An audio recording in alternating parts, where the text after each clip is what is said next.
Learners, this is your mentor, teacher and friend here. आज के session में एक छोटा सा फिल इन द ब्लैंक्स का एक्सरसाइज है, उसको सॉल्व करेंगे। ओके, तो स्टार्ट करते हैं। फर्स्ट बोल रहा है we get milk from the nearby what. Option है हमारे सामने, फर्स्ट डेयरी, दूसरा डायरी, तीसरा डेली, नन ऑफ दीज। हमें पता है जहाँ से हम मिल्क को प्राप्त करते हैं वो प्लेस को क्या बोलते हैं, उसको हम कहते हैं डायरी। ऑप्शन फर्स्ट करेक्ट हो जाएगा।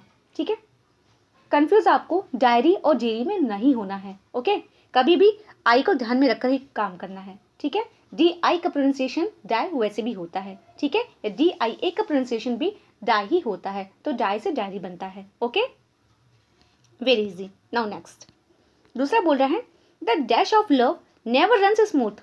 ओके, तो यहाँ पे दो कर्स है, एक कर्स है, दो कोर्स है, एक कर्स है। ठीक है, दोनों की स्पेलिंग अलग है, वो ध्यान में रखना है। वैसे ये लाइन हमें पता चल रही होगी, अगर आप टीजीटी पीएचडी के एस्पिरेंट थे तो आपको पता होगा ये लाइन कहाँ की है। ठीक है, जहाँ की भी हो मुझे बताइएगा। तो कहने का मतलब है द डैश ऑफ लव, यहाँ पे होगा कोर्स। ठीक है, कोर्स का मतलब होता है अवधि। ठीक है, ऐसा बोल सकते हैं हम। और ये जो कोर्स है ना, COARSE, ये कोर्स का मतलब होता है ना बद्दा, हाइड जिसको बोलते हैं, अनप्लीजेंट। ओके, और ये जो कर्स लिखा है ना, इस कर्स का मतलब होता है अभिशाप, जिसको श्राप बोलते हैं। ठीक है, जो बोन का अपोजिट होता है, तो इसको नहीं टिक करना है। ऑप्शन हमारा बी है। ओके, कोर्स, ये वाला course. Okay, now next, you are not dash for this post. Next है एलिजिबल है, इलिजिबल है, इलिजिटिमेट है, लेजिटिमेट है। ओके, एलिजिबल का मतलब होता है कि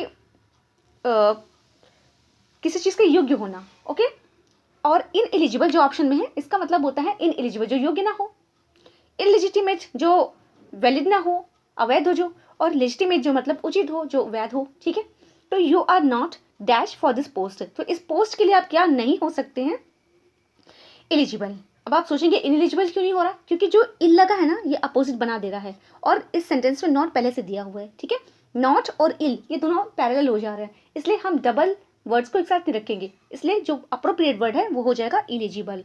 ओके, चीज को ध्यान में रखना है। नाउ नेक्स्ट, ओके, 44th यानी फोर्थ बोल रहा है dash the right name from the list. अब फर्स्ट ऑप्शन है पिक। पिक आउट का मतलब होता है चुनना, चुन करके अलग करना। ओके, और एक होता है पीक, इसका मतलब चोटी होता है। यहाँ चोटी मतलब अपेक्स, कल्मिनेशन जिसको बोलते हैं, उसके यहाँ ऐसे ज़रूरत नहीं है। ठीक है, मैं आपको वर्ड का मीनिंग बता रही हूँ। प्रिक का मतलब होता है प्रिक, ये मतलब मुझे आप बताएंगे। और ये अगर आपको याद हो, हम अपने 4th ग्रेड ट्रेजिडी नहीं बोलेंगे, ट्रेजिक कॉमेडी है एक, उसमें एक किसी पर्सन ने, उसका एक करेक्टर है, उसने एक लाइन बोली है, उसमें प्रिक आता है। ठीक है, आप बताएंगे मुझे कहाँ आता है वो। ओके, और एक होता है पिच, जो दिया है इसमें। पिच का मतलब होता है जो क्रिकेट का पिच होता है ना, जो जगह होती है स्थल, उसको बोलते हैं पिच। ठीक है, तो अभी बोल रहा है पिक आउट के सेंस में बोलना चाह रहा है, pick the right name from the list. तो ऑप्शन कौन सा करेक्ट हो जाएगा, ऑप्शन कौन सा करेक्ट हो जाएगा, पिक। ओके, नाउ नेक्स्ट, फिर तो बोल रहा है my old mother is dying.